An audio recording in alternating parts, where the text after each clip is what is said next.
Vous écoutez Nana FM, il sonne 7h18 à Lomé. Mesdames et messieurs, bonjour et merci pour votre fidélité constamment renouvelée à la plus belle des radios. Nous vous souhaitons la bienvenue dans le débat de Nana FM en ce matin du mardi 28 août 2018. Mais où est donc passée la commission de la CEDEAO et le comité de suivi des recommandations formulées par l'institution sous-régionale? La question mérite d'être posée tant les rendez-vous manqués qui ont meublé juste ce mois d'août ont été nombreux. Et l'interrogation qui est la nôtre ce matin est la suivante. Comment peut s'interpréter le retour tardif de la commission de la CEDEAO à Lomé pour le suivi de la mise en œuvre des recommandations? Et pour en parler, avec moi dans ce studio, Éric Dupuis, chargé de communication de l'ANC et de la coalition des 14. Bonjour Monsieur Dupuis. Bonjour Monsieur Afano, bonjour Madame, bonjour Monsieur les auditeurs de Nana FM. Je rappelle que vous êtes également le conseiller de Jean-Pierre Fabre, le chef de file de l'opposition. Et ce débat se fera également avec vous, les Togolais, qui pouvez réagir dès maintenant via la page Facebook de Nana FM et dans une vingtaine de minutes par téléphone sur le 91 09 71 71 ou le 96 61 58 58. Avec Stan Teko à la mise en onde, je m'appelle Antoine Afanou. Comment peut s'interpréter le retour tardif de la commission de la CEDEAO à Lomé pour le suivi de la mise en œuvre des recommandations? C'est le thème du jour. Mais avant, Éric Dupuis, depuis hier, le carburant au Togo coûte un peu plus cher. Vous avez suivi un peu l'évolution des choses. Quel sentiment est-ce que cela fait naître chez vous? Écoutez, surprise et puis étonnement. Nous connaissons le coût de la vie au Togo. Nous savons que les populations ont du mal à vivre au jour le jour. Le chef d'État lui-même le reconnaît, puisqu'il a dit qu'il y a une minorité qui accapare les richesses de ce pays. Ça veut dire que les richesses ne sont pas équitablement réparties. Et depuis son beau discours, rien n'a été fait jusqu'à présent. Et nos populations croupissent dans la misère. Dans certaines familles, dans certaines régions, dans certains villages, les Togolaises et les Togolais ont du mal à faire un seul repas par jour. Quand vous allez au marché et vous achetez Doevi à 4000 francs, le petit panier, je vois difficilement comment une famille peut facilement, avec un salaire minimum de 35 000 francs, vivre. Certains. Et or aujourd'hui, la quasi-totalité de nos populations va au travail, va à l'école avec des émigrants, des taxis-motos. Donc cette augmentation de plus de 10% pour l'essence et 10% pour le gasoil va entraîner des conséquences en termes de hausse de prix. Et je trouve que c'est totalement irresponsable de la part du régime. Cette mesure est expliquée par le cours du baril à l'international. Est-ce que c'est un argument qui vous convainc? Ça ne me convainc pas, d'autant plus que quand sur le marché international le prix du baril baisse continuellement, cela ne se sent pas dans le panier de la ménagère au Togo. Est-ce que c'est le bon moment? Parce que certains sites d'information estiment que les autorités ont profité de la calmie qu'il y a un peu sur le plan politique pour mettre en œuvre cette mesure. Est-ce que si c'était le cas, est-ce que c'est un bon point pour le régime de profiter d'une accalmie politique pour faire avaler la pilule aux populations? Ça, c'est encore une manière que nous avons toujours dénoncée, une manière de se moquer du peuple togolais. Venons-en au sujet du jour. Depuis le 31 juillet, jour où la CEDEAO a formulé ses recommandations, la commission ainsi que le comité de suivi ont été annoncés à plusieurs reprises à Lomé. On a parlé notamment dans les journaux de la date du 27 août, c'était hier, d'autres dates ont circulé avant. On a parlé du mercredi, finalement on annonce cette commission pour samedi. Comment est-ce que cela se fait? Est-ce que c'est quelque part des tendances qui vous inquiètent? Vous savez, moi personnellement, je suis perplexe face à ces multiples reports de la visite du comité de suivi de la CEDEAO au Togo depuis le 31 juillet. Ça va faire un mois bientôt que cette fameuse feuille de route a été signée. Suite à cela, le C14, la coalition des 14 partis politiques, a adressé un courrier et puis un mémorandum aux facilitateurs, au chef de l'État, au chef de l'État de la CEDEAO, à la commission de la CEDEAO, pour leur dire voilà, il y a des manquements, il y a des insuffisances dans votre feuille de route. Nous aimerions discuter avec vous de tel point, tel point, tel point. Nous avons rendu public d'ailleurs ce mémorandum et depuis, rien.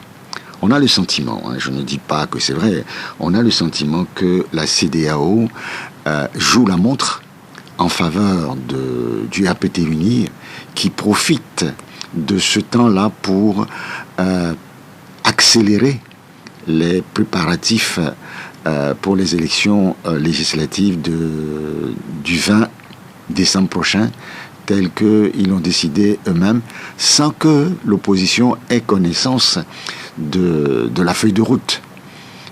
Y aurait-il un avantage pour la CEDEAO? Je ne pas de la feuille de route, du chronogramme. Pour pouvoir fixer une date, pour les élections, il faut préparer. Il y a diverses étapes. C'est ce qu'on appelle un chronogramme, c'est-à-dire dater, quantifier le temps qu'il faut pour arriver à cette date-là. Et il y a déjà quelques indications, notamment par rapport à la date du recensement. Oui. On parle du 1er octobre, puis du 17. Ça aussi, nous avons des réserves. Comment on peut confier le recensement à une CENI ou à un régime qui est habitué aux fraudes? Comment peut-on confier l'outil du recensement, je veux parler des kits, à ZS, qui a aidé le régime à frauder? D'ailleurs, il y a un procès qui est pendant auprès du tribunal de Bruxelles, puisque le chef de file de l'opposition, Jean-Pierre Fabre, candidat à la présidentielle de 2015, a saisi la justice contre ZS. Or, c'est ce même ZS, cette même société, qui aujourd'hui va organiser le recensement. Croyez-vous sincèrement qu'il le ferait de manière totalement impartiale? Alors, j'en doute. La CEDEAO a-t-il un quelconque intérêt à jouer à la montre en faveur du parti au pouvoir? Je n'en sais rien. Je ne suis pas dans les arcanes de la CEDEAO. Je dis, on peut avoir le sentiment que, qu'est-ce qui se passe?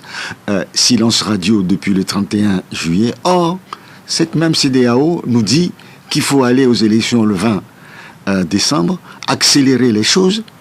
Vous voulez qu'on accélère les choses, vous ne rencontrez pas les acteurs, vous ne vérifiez pas sur le terrain où est-ce que ça en est. On vous fait des remarques concernant le contenu, concernant les préparatifs. On vous saisit suite à ce que la CENI est en train de faire. Bon, non, silence radio, on n'en sait rien, on s'interroge. Si au bout d'un mois, la CEDEAO ne vient pas, je crois qu'il est normal que les populations togolaises s'interrogent. Moi, à mon avis, face à cela, je pense qu'il faut que les populations prennent leurs responsabilités. Ça, je veux dire, on était dans les rues. Quand M. Fogna Sibé a saisi la CEDEAO pour ouvrir un dialogue. Mais il faut reprendre la rue pour dire non. Nous ne pouvons pas accepter cela. Nous n'avons pas manifesté pendant des mois pour en arriver là. Nous n'avons pas perdu des vies humaines pour en arriver là. Nous n'avons pas nos amis, nos frères en exil ou en prison pour en arriver là. Il faut poser le problème pour que le régime RPT-UNIR et la CEDEAO comprennent que ça ne peut pas continuer ainsi. Mouhidine Sitou sur la page Facebook de Nana FM pense que la Commission veut bien se préparer afin d'apporter une réponse au dilatoire du régime qui fait une fuite en avant. Je me réserve toujours de supposer que quelqu'un pense quelque chose. C'est un exercice que je ne fais pas. Je ne parle que des choses que je maîtrise et que je connais. Alors, Marc Dometti, lui, il attend que la CEDEAO fasse en sorte qu'il y ait une CENI équitable au Togo. Et il écrit qu'elle doit couper la tête du serpent qu'ils ont tué, c'est-à-dire une CENI équitable. Il pense que cela permettra d'aboutir à des résultats crédibles. Zinsou Sokerun, lui, il attend de la CEDEAO qu'elle rassure les Togolais en ce qui concerne la sécurisation de tout le processus devant aboutir aux réformes puis aux élections. Donc clairement, vous dites que vous êtes dans une incompréhension. Nous allons voir ce que les auditeurs en pensent dans quelques instants. Mais avant, ces derniers jours, des informations ont également circulé évoquant le fait que la coalition ne soit pas véritablement dans une dynamique d'alliance électorale. Qu'est-ce que vous en pensez personnellement ? Non, ce que j'en pense, je l'ai déjà exprimé, ça a soulevé un tollé ce week-end. J'ai été clair. Je dis qu'une alliance électorale, l'ANC est d'accord pour une alliance électorale. Mais quelle est la forme de cette alliance électorale ? Sur quoi se baser pour une alliance électorale ? Mais dans tous les pays, il y a des alliances électorales. Mais aujourd'hui, nous avons une CENI, d'ailleurs ça a été dénoncé par l'un de vos auditeurs, nous avons que tout le monde décrit, une CENI que tout le monde décrit, du verbe décrier.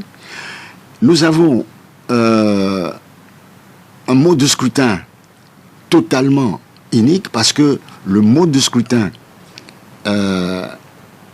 proportionnel à la plus forte moyenne ne convient pas aujourd'hui. Et si on ajoute à ce mode de scrutin le découpage inique que nous avons au Togo, mais monsieur Afanou, vous pouvez tout faire, vous ne gagnerez jamais. Mais sur ce point, la coalition, vous êtes tous d'accord. Attendez. Vous ne gagnerez jamais.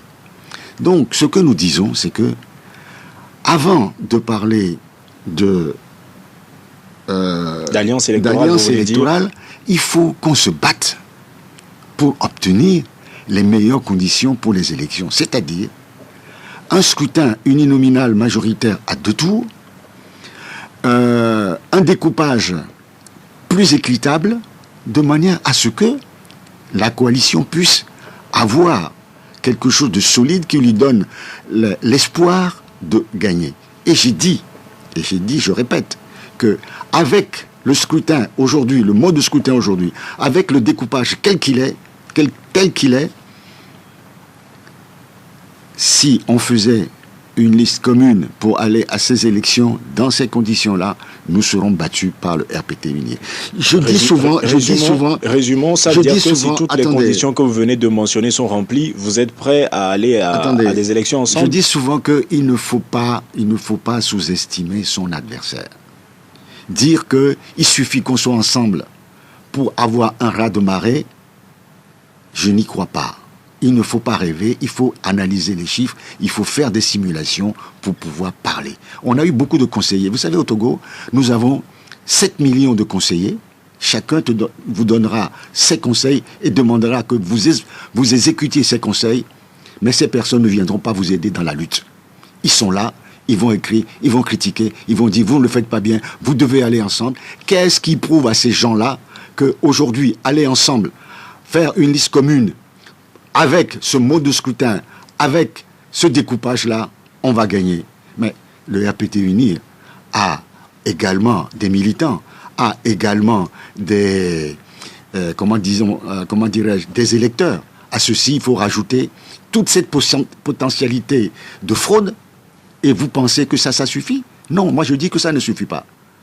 Résumons, si toutes les conditions que vous venez de mentionner sont remplies, vous êtes prêt à faire partie d'une alliance électorale ? Mais nous avons toujours dit, regardez, en 2015, nous sommes allés à la présidentielle de 2015 avec une alliance électorale. En 2013, les législatives de 2013, c'est une alliance électorale. Il n'y a rien de nouveau. Nous disons que, avec l'expérience de 2013, une alliance électorale sur cette base-là, ne sera que chimère. Nous allons maintenant ouvrir le standard, le 91 09 71 71 ou le 96 61 58 58. À votre avis, comment peut s'interpréter le retour tardif de la commission de la CEDEAO pour le suivi de la mise en œuvre des recommandations ? Vos réactions sont également attendues sur la page Facebook de Nana FM. Nous allons prendre un premier auditeur en ligne. Allô ? Allô. Bonjour. Bonjour. On vous appelle comment? C'est Tanko d'Agwezongo. Allez-y, nous vous écoutons, Tanko. Oui, merci pour l'émission.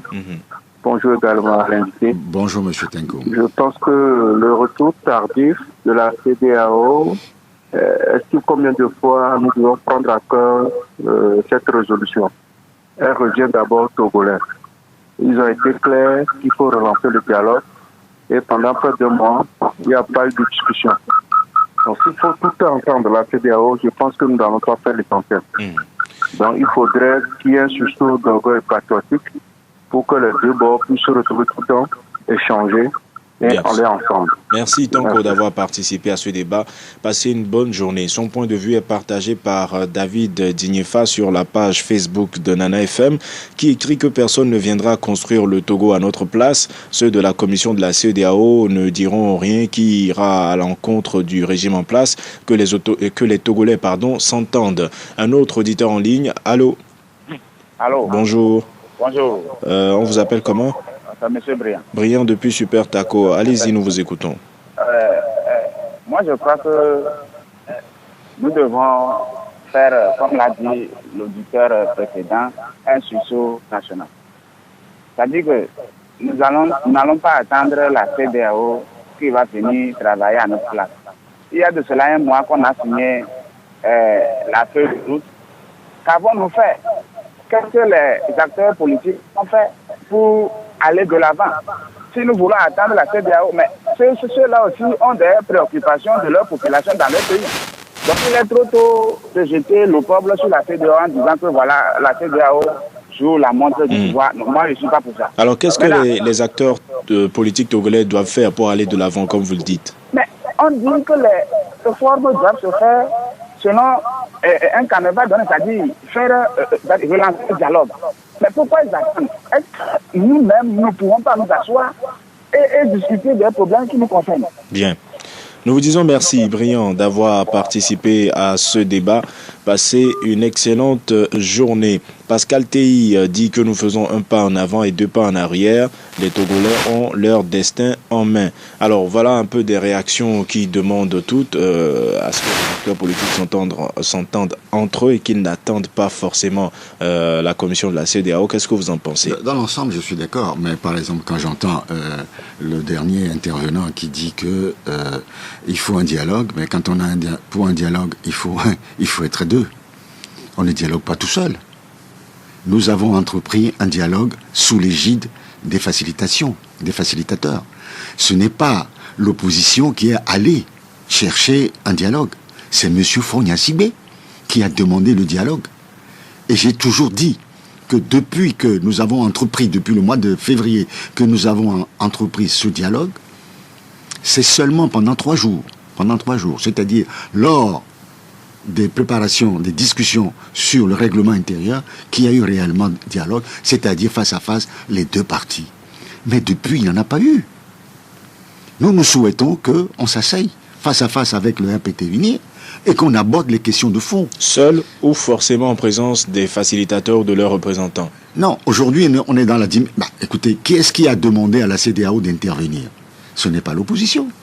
C'est le chef de l'État. Il faut que le chef de l'État soit cohérent avec lui-même jusqu'au bout. Vous allez chercher des personnes tierces pour intervenir. Pourquoi M. Faure-Gnassingbé n'avait pas ouvert le dialogue lui-même, ici au Togo, tel que nous l'avons toujours souhaité depuis des années? Combien de fois Jean-Pierre Fabre, chef de file de l'opposition, a écrit à M. Faure pour le rencontrer, pour discuter de ces problèmes-là, et que M. Faure n'a même pas daigné lui répondre? Peu avant l'ouverture de ce dialogue officiel, je ne comprends pas la position de certaines personnes. Si M. Faure-Gnassingbé, chef de l'État togolais aujourd'hui, décidait de rencontrer l'opposition pour discuter des problèmes de manière ouverte, de manière polie, de manière responsable, vous croyez que l'opposition ne s'y rendrait pas? Mais on ne demande pas au ministre de l'administration territoriale d'inviter Pierre-Paul Jacques pour pouvoir venir parler du cadre électoral. Vous voulez discuter avec le premier responsable? Non, vous prenez du raccourci. Non, c'est pour que ce soit clair pour les auditeurs. Non, vous prenez les raccourcis. Je dis que les problèmes, ce ne sont pas seulement des problèmes électoraux. C'est un problème d'ensemble. Quand Vous dites tout à l'heure qu'on nous a invités. Quand M. Boupressi nous invite, M. Boupressi, ministre de l'administration territoriale, avec tout le respect que je lui dois, n'a pas conduit la délégation lors des discussions. C'est M. Bawara qui a conduit. M. Boupressi n'a pas le pouvoir de décider des réformes institutionnelles, constitutionnelles. Je dis que c'est un problème d'ensemble. Il ne faut pas prendre le problème de manière parcellaire. Il faut que si le régime en place veut, on avait discuté avant au sein de CPDC, au sein de plusieurs structures. Donc clairement, vous êtes prêt à discuter à condition que... Nous sommes prêts à discuter à condition que ce soit des discussions sérieuses. C'est M. Fogna Sibé qui est allé chercher la CEDEAO pour intervenir dans le débat, dans la crise togolaise. Il faut que M. Fogna Sibé soit cohérent avec lui jusqu'au bout. Puisqu'il a fait, maintenant, le travail a été commencé par les facilitateurs, laissons la facilitation continuer son travail.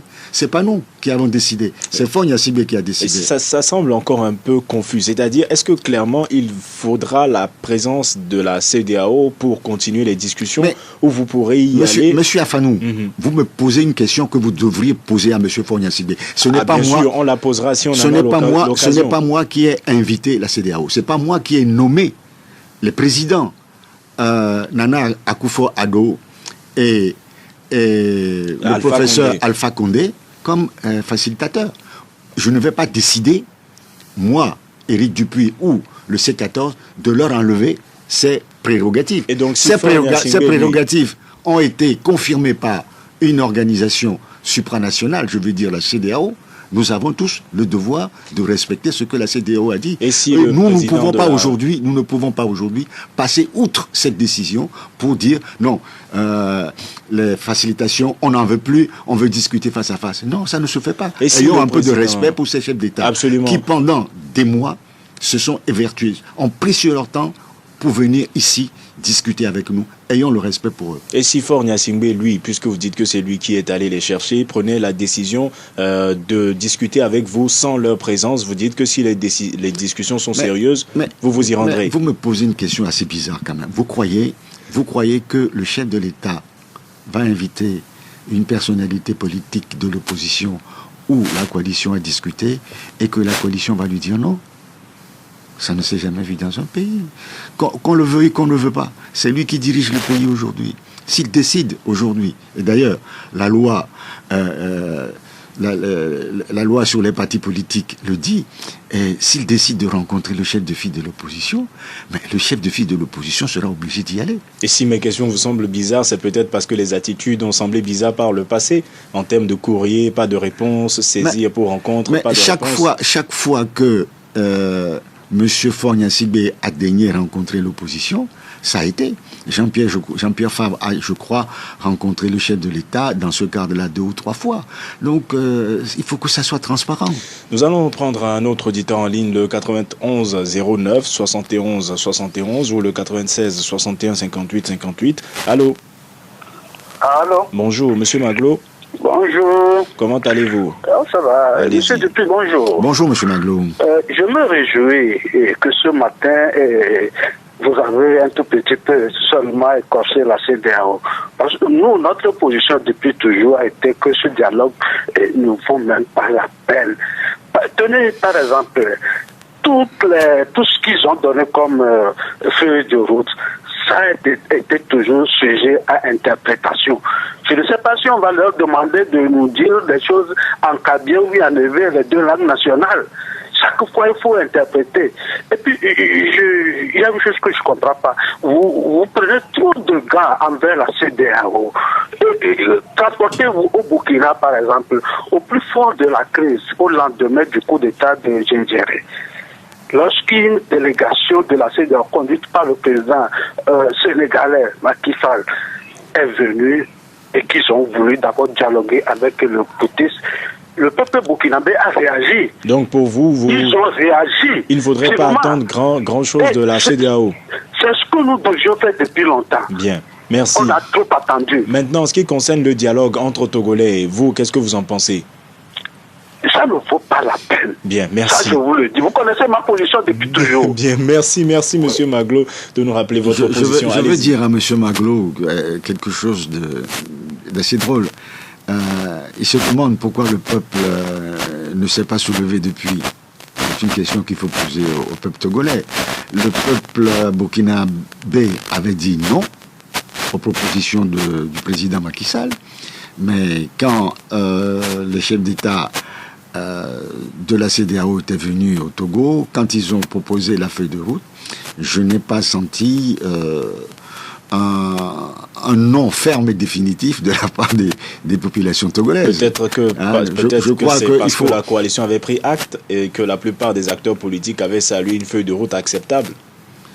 Nous n'avons jamais dit que c'était une feuille de route acceptable. Mais vous aviez pris acte. Nous avons pris acte et nous avons relevé des zones d'ombre que nous avons listées à travers un mémo qui a été largement distribué. Et il y a eu plusieurs émissions où les auditeurs qui sont intervenus ont estimé que le contenu était plus ou moins satisfaisant. C'est peut-être C'est pour ça que je renvoie à M.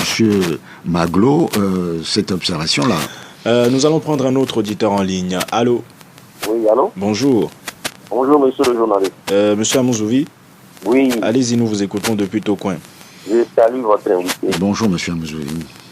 Au Togo, les choses sont toujours simples, mais très compliquées.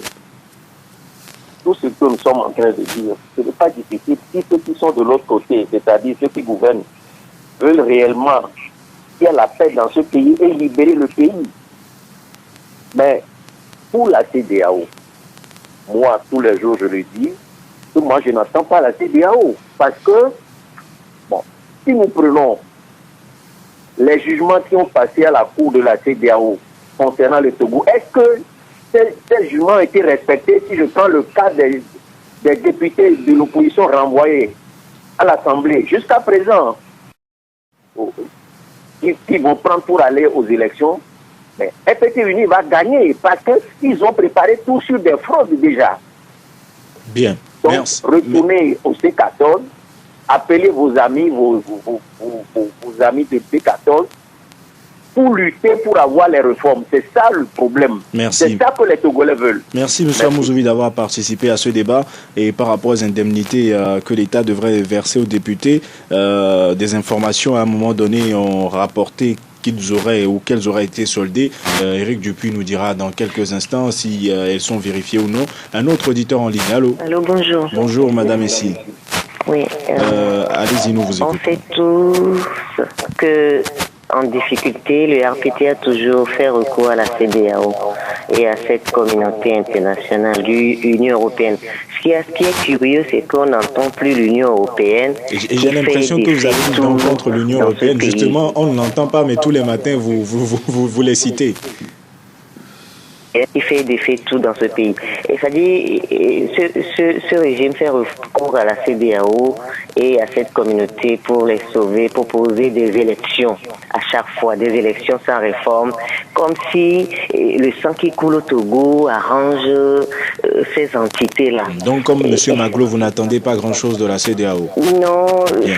Merci. Maintenant, qu'est-ce qu'il faut faire? C'est la question. Il ne doit plus y avoir d'élections au Togo. Et le dialogue entre Togolais. Oh là là, nous avons perdu Madame Essie. Espérons qu'elle ait le temps de revenir avant la fin de l'émission. Son point de vue est partagé par Blam Vikoudri qui dit qu'il n'espère rien, absolument rien de la CEDEAO. La crise est togolaise et la solution est togolaise. Le problème togolais nécessite une résolution et non des recommandations. On ne réveille pas qui dort. La plupart partagent la logique qui est la vôtre. Par rapport aux indemnités de la CEDEAO avec M. Amouzoui, je ne sais pas si vous souhaitez apporter des éléments de réponse. Je crois que M. Amouzoui a raison. Il n'y a qu'une... D'après ce que je sais, puisque moi-même je ne suis pas député, d'après ce que je sais, c'est juste une petite partie qui a été versée en termes d'indemnité par rapport à ce que la Cour de justice de la CEDEAO avait dit.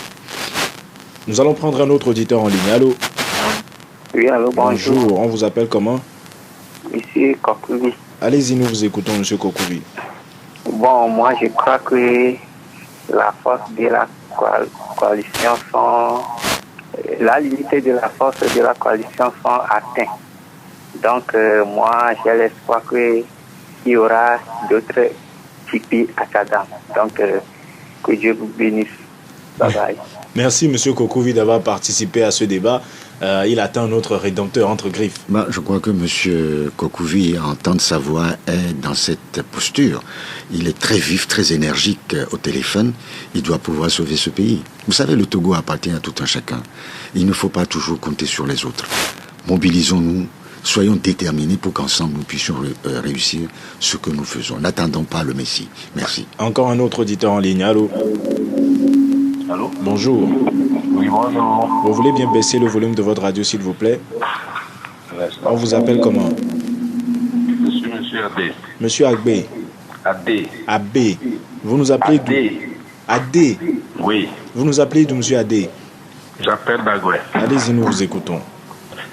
Et je crois que le problème togolais vient de l'hypocrisie des Togolais et je ne sais pas, on n'a jamais voulu voir les problèmes en face et apporter des solutions réelles.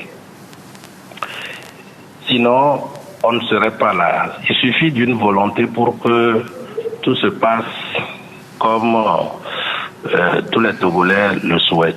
Je crois que la CEDEAO suivra ce que les Togolais auront décidé. Donc, c'est l'hypocrisie. On n'a jamais voulu que ce soit nos journalistes, que ce soit les invités. On ne veut pas voir le problème réel et apporter. Et pendant ce temps, c'est la jeunesse qui en pâtit. Alors, Monsieur Adé, éclairez-nous. Quel est le problème réel que tout le monde refuse de voir? Le problème réel, c'est que les gens souffrent. Et quand les gens souffrent, et quand on est un dirigeant, un bon dirigeant, on n'est pas là pour se servir. On est là pour solutionner les problèmes de ceux que vous gouvernez. Voilà. Maintenant, vous et dites donc, que la CEDEAO... c'est des pertes de temps. Parce que à partir du moment où il n'y aura pas la volonté pour décider que désormais je fais les choses dans les règles, on ne trouvera pas de solution. Vous dites que la CEDEAO suivra ce que les Togolais auront décidé. Les Togolais auront décidé dans quel cadre? Ah oui? Oui, c'est-à-dire ce que les Togolais auront décidé dans quel cadre? Un dialogue entre Togolais ou... précisez-nous votre pensée. Décider par exemple que le Togo doit changer. Ça fait 50 et quelques années que nous souffrons. Bien, merci. Que ça change. Merci, Je crois que vous m'avez compris. Hein? Pas vraiment. Mais moi, j'ai compris. J'ai compris. Vous allez lui répondre. Bonne journée, Monsieur Adé. Allez-y. J'ai compris, Monsieur Adé, et je suis parfaitement d'accord avec lui. Nous jouons de l'hypocrisie. J'ai toujours dit que le seul problème que nous ayons, c'est que nous sommes obséquieux. Nous n'avons pas le courage de dire à nos frères, à nos sœurs, ce que nous pensons réellement. Vous également? Et quand on le dit, quand on a le courage de dire, c'est ça que je pense, c'est ça la vérité, mais vous êtes critiqué. On vous dit, mais comment est-ce que Éric Dupuis peut aller sur une radio et dire telle chose? Mais qu'est-ce qu'il n'a pas même si on est d'accord avec lui, il ne faut pas qu'il le dise parce qu'il va démotiver les gens. S'il le dit, c'est que ça va créer des problèmes au sein de la coalition. S'il le dit, c'est parce que les populations vont être... Mais apprenons à dire la vérité. Nos électeurs, nos militants ne sont pas des demeurés. Ce sont des gens qui réfléchissent, qui comprennent. Ce sont des gens qui ont envie de savoir. Mais pendant ce temps-là, ces mêmes personnes vous diront, mais M. Fabre est allé et rencontrer tel président ou tel... il est allé en voyage dans tel pays, mais il n'a pas dit aux gens.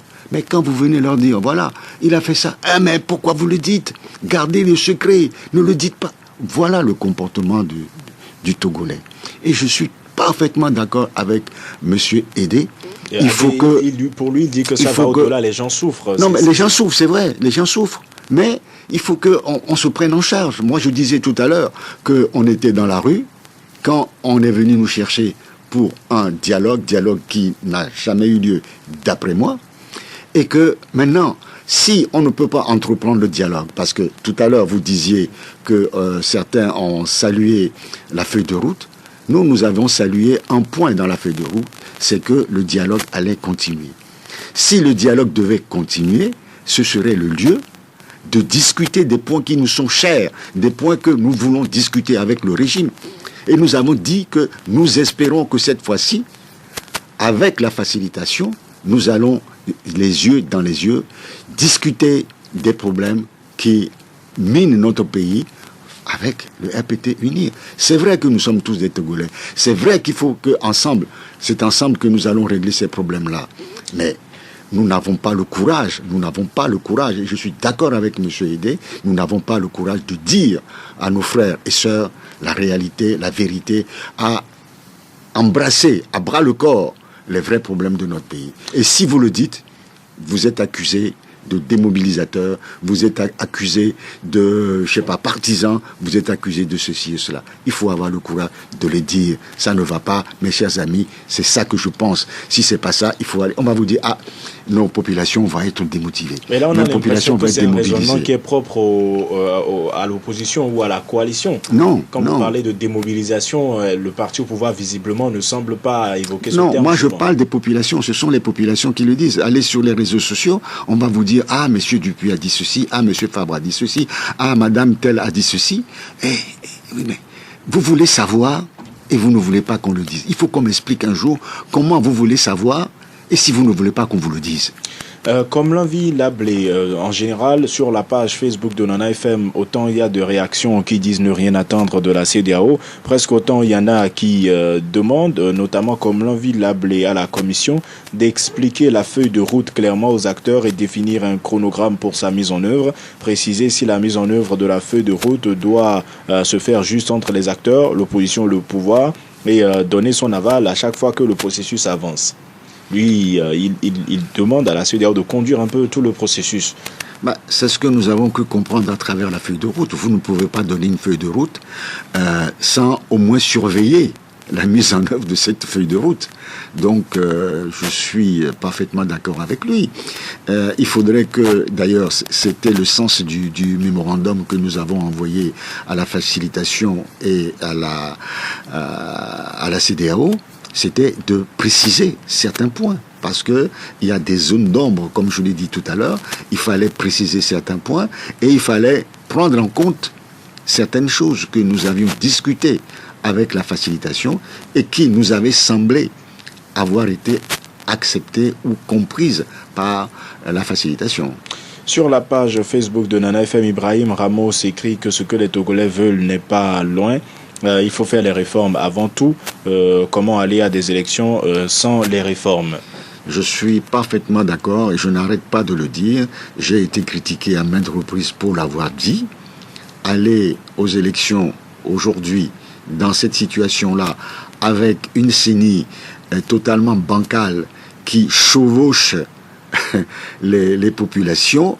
J'entendais un Jean Kissi dire la dernière fois que ce n'est pas une CENI, je suis d'accord avec lui, et actuellement nous n'avons pas de CENI. Il y a quelque chose qui est là, une machine à fraude qui est là, et qui va à toute vitesse dans le mur pour nous conduire à des élections identiques à celles de 2005. Osons, prenons le courage à deux mains et disons non. Et je dis oui, le peuple togolais a son mot à dire.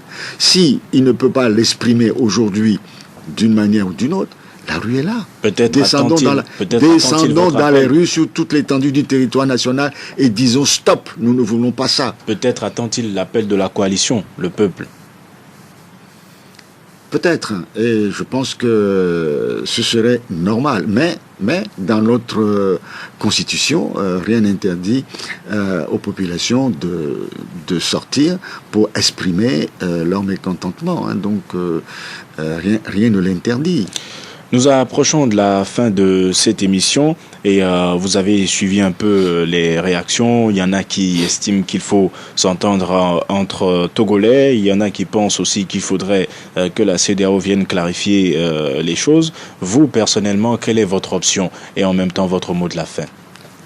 Vous savez, aujourd'hui, nous sommes dans une situation, tout à l'heure en commençant, j'ai dit que on a le sentiment, je n'ai pas dit, j'ai dit, on a le sentiment que la CEDEAO joue la montre en faveur du RPT Unir. Je n'ai pas dit que la CEDEAO joue la montre. On a le sentiment, parce que ça fait 4 fois qu'il y a eu des reports. Je sais que ces ministres ont un emploi du temps très très très chargé, mais au moins il faudrait quand même que très rapidement on puisse situer l'opposition et le peuple togolais sur le contenu réel de la feuille de route. Cette feuille de route, elle peut être analysée de plusieurs manières. On peut dire qu'elle satisfait certaines personnes ou certains partis, elle ne satisfait pas d'autres. On peut dire que c'est un langage diplomatique qui a été utilisé, mais qu'il faut aller vers un dialogue pour approfondir le contenu. Tout ça là, c'est nécessaire. Donc moi j'attends avec beaucoup d'impatience que nous puissions rencontrer la facilitation ou le comité de suivi afin que les préoccupations du C14 soient précisées, soient réitérées et qu'ils nous disent quelles sont les solutions à apporter à cela. Et j'espère surtout, c'est ce qui a retenu l'attention des présidents des partis politiques qui constituent la C14, c'est que pour une fois, nous puissions nous asseoir avec la facilitation, avec l'aide de la facilitation, avec l'aide du comité de suivi, face à face avec nos adversaires de RPT Unir, pour que ces problèmes soient débattus et qu'on trouve des solutions définitives avant l'organisation de toute élection dans ce pays. Et pour qu'ensemble, nous puissions établir un chronogramme clair, accepté par tous. Merci Éric Dupuis d'avoir accepté notre invitation. Je rappelle que vous êtes le chargé de communication de l'ANC et de la coalition, conseiller de Jean-Pierre Fabre, chef de file de l'opposition. Ce débat ainsi s'achève. Merci à vous auditeurs de l'avoir suivi. Stan Teko était à la mise en onde. Je m'appelle Antoine Afanou et nous vous donnons rendez-vous demain matin dès 7h15 pour un nouveau débat. Passez une excellente journée en compagnie de votre radio.